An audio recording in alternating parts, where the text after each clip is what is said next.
최근에 위메프 사태가 좀 심각하게 언론에서 이야기를 하기 시작했어요. 자, 어쨌든 우리는 투자하는 입장에서 국내 이슈를 가지고 있는 재료는 어떤 특징이 있냐면요.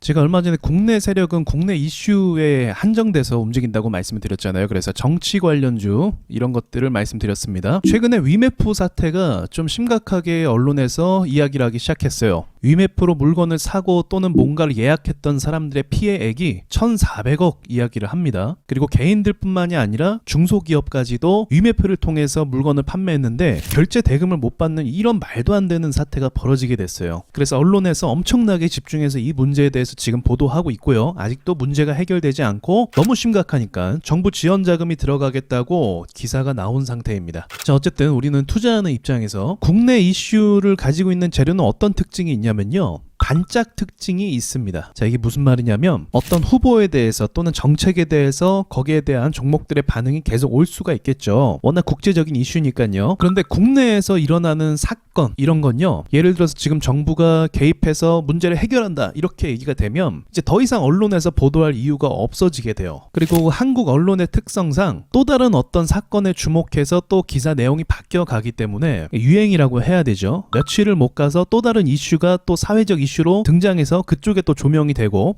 그로 인해서 위메프 사태는 얼마 가지 않아서 사람들에게 또 기억에서 잊혀지는, 결국 그렇게 되면 관련주도 계속 오를 것 같지만 그 분위기에 따라서 반등도 없이 그냥 죽어버리는 경우도 꽤 많이 있습니다. 그래서 한국 언론에서 다루는 기사에 관련된 종목들은 좀 조심을 해야 돼요. 그러니까 국내 이슈에 관련된 걸 말이죠. 동해안 석유 관련주도 제가 봤을 땐 재료가 정말 강했거든요. 그러니까 상한가 또 상한가 엄청난 급등을 만들어냈는데 이 이후로부터 언론에서 굉장히 부정적인 기사를 계속적으로 쏟아냈어요. 그러니까 사람들이 겁을 먹어서 오르고 싶어도 못 오르는 그런 상황이 만들어지게 된 거죠. 마찬가지라고 봐요. 기세는 지금 좋지만 아까 전에 봤던 한국석유나 또 얼마 전에 있었던 호신용품 관련주도 국내 이슈를 통해서 좀 크게 올랐었죠. 그래서 이런 부분들을 좀 여러분이 조심할 필요가 있다.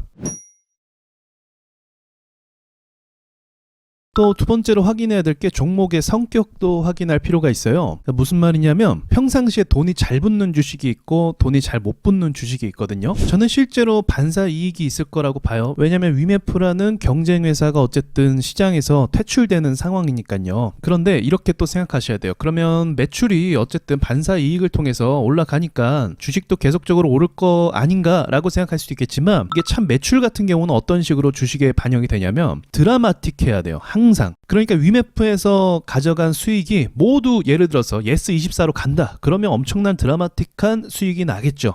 그럼 주가가 올라가는데 명분을 더 받을 수가 있습니다. 근데 이런 경우가 있어요. 오히려 적자를 계속 보고 있어요. 근데 흑자 전환을 했어요. 적자를 뭐 3년 동안 2년 동안 보다가 흑자를 드디어 봤다. 이렇게 되면 오히려 그게 더 주식이 드라마틱하게 오르는 경우가 더 많아요. 그래서 너무 단순하게 반사 이익 때문에 뭐 종목을 계속 가져가거나 그런 판단은 하시면 안 됩니다. 그래서 오늘은 테마에 관한 좀 주의사항을 좀 말씀드리려고 했어요. 국내 언론에서 보도하는 뉴스를 통해서 올라가는 건 항상 조심하셔야 돼요. 금방 다음날에 다다음날에 뉴스가 다른 걸로 순식간에 바뀔 때가 많이 있거든요. 아마 정부에서 지원금을 내놓겠다라고 얘기한 이상 일단 피해를 받으신 분들이 좀 해결이 된다고 하면 이제 더 이상 언론에서도 언급할 이유가 없지 않을까 그런 생각을 갖습니다. 자, 그럼 오늘도 좋은 결과가 있길 바라면서 이상 마치도록 할게요.